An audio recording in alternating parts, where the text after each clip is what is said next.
So what's up guys, my name is Joe Bunn, the founder of BUNN DJ Company and a membership community called the DJ's Vault with about 1,300 mobile DJs just like yourself where they come to learn. If you guys like this video, make sure you come back every single week because we post new content every Thursday. Okay guys, this week I want to touch on a subject that we touched on a couple of weeks ago about backup equipment. About a month or two ago, I picked up this little controller from Numark called the DJ2GO2. And I want to do a scenario where I hook it up to my laptop and to Serato and see if I can actually beat mix a couple of songs if I was in a pinch in an event. So normally there's my controller. I either use the DDJ SX2 or SX3 or even the DDJ 1000 SRT. Those are kind of my favorite controllers, all Pioneer, all pretty much the same. But what if somebody came up and spilled an entire glass of red wine on that controller that I just showed you? What do I do next? Can I pull this little Numark controller out, throw it up on the top of the command center and plug it into my laptop and keep rocking the party? That is really the question. Or better yet, the question is, can I actually still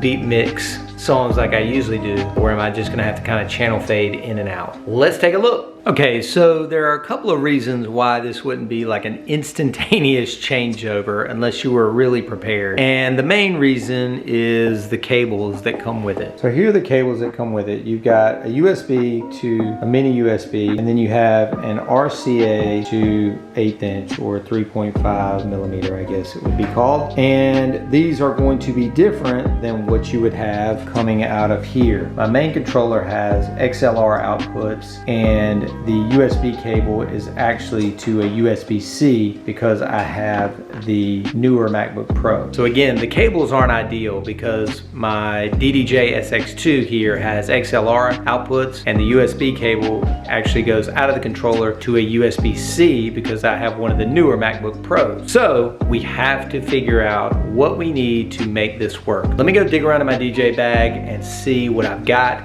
to make this work. Okay, so now we've got this thing hooked up, and here's how we did it. I put the deck saver over top of my other controller. So basically what we have is USB running out to the hyperdrive, this little dongle here on the side of the MacBook Pro, because the new MacBooks only have USB-Cs on the side. So we have the hyperdrive dongle there anyway. And then on the other side of this controller, we've got the 1/8 inch coming out and then into the empty channel on the DDJ SX2. Now, I know what you're gonna say. Well, you said somebody spilled a red wine and fried that controller. Okay, you're right, I did say that. And in that case, you could always run the 1/8 inch to the split RCA to a couple of adapters and then run it directly to your left and right speakers. That is, if you have powered speakers, you know what I'm saying? So anyway, on this particular exercise, I ran it into an open channel on the partially fried DDJ SX2. So the next thing I tried to do was open up Serato DJ Pro, which is what I've used forever with my DDJ SX controllers and with my SRT 1000, but the controller is not showing up. So I think, looking at this little manual that came with the controller, the Numark controller, is that I need to have Serato DJ LITE. So let's go download that now. And this is a free download. Okay guys, that took a little bit of playing around. First, I hooked the Numark controller directly up to Serato DJ Pro, and it kept saying that I had to pay for a new license, which I already know I have a license. So like I said, I went and downloaded Serato DJ LITE, and once I restarted it and took the USB out of the side of the Numark and put it back in, boom,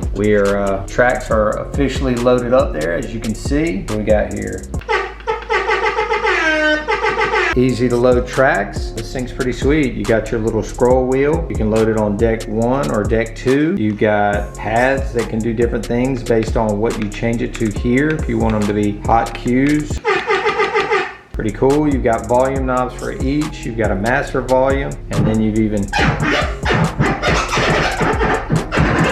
Even got your little jog wheels. So those are pretty much the main functions. But again, you know, it's not just a simple plug and play thing. I had to have the hyperdrive dongle for my USB coming out of the side of the new MacBook Pros. I had to have some way for those RCAs to get to the speakers. In this case, I hooked it up to an empty channel on my burnt out controller, or I would have had to have adapters to make them go to the XLRs in the back of the powered speakers. And also another thing that I forgot is I can probably look at Serato and the graphics and mix without headphones, but I also need my headphones. And this does have an headphone input in the side and a cue button so you can hear the next track. However, if you have headphones that have a 1/4" jack, it's not gonna work. Your headphones have to have the 1/8" jack. So keep that in mind as well. So now that I've got it all hooked up, it's actually working. Serato LITE is pulled up. Got my little mini controller here. I'm gonna go get my headphones and try and mix a couple of songs. So here I am set up, got my controller, mini controller. The whole thing is only like the size of my forearm. Anyway, so here I am all set up. Got Serato DJ LITE pulled up over here, and I'm just chilling, getting ready to try and mix a couple songs. I think what I'm gonna do is just try and play a couple instrumentals, just see if I can beat mix them. Let's try it.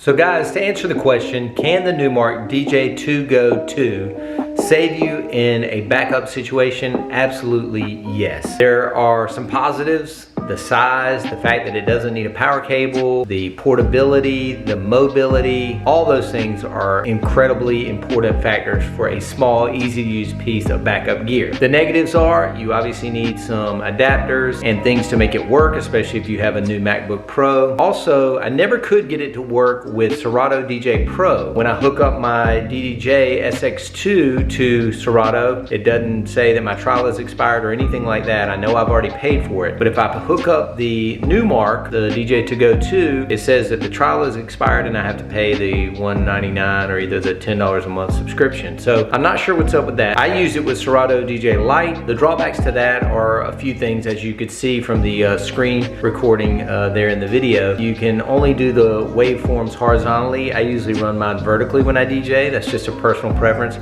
Also, some of the other features that are on Serato DJ Pro were grayed out. For example, the record feature. That's why I didn't give you guys like the super clean audio. But as you saw, I was able to beat mix a couple of songs or instrumentals for the test purposes here. And if I'd had all the things right there in my DJ bag, it wouldn't have taken that long to switch over, maybe a couple of minutes tops. So I don't know, I think it's a good option for a backup piece, especially based on the size, and you can stick it right in your DJ backpack. As long as you've got all your little adapters and stuff in that backpack and be ready to swap out real quick, it's a great option for a backup piece. So that's it for this week. Thank you guys so much for watching. Again, please give this video a thumbs up, hit the bell to be reminded when we are posting new videos, subscribe to the channel, and really, really, really important, leave a comment. I love seeing what you guys have to say, and I always respond to all of them. Thanks again.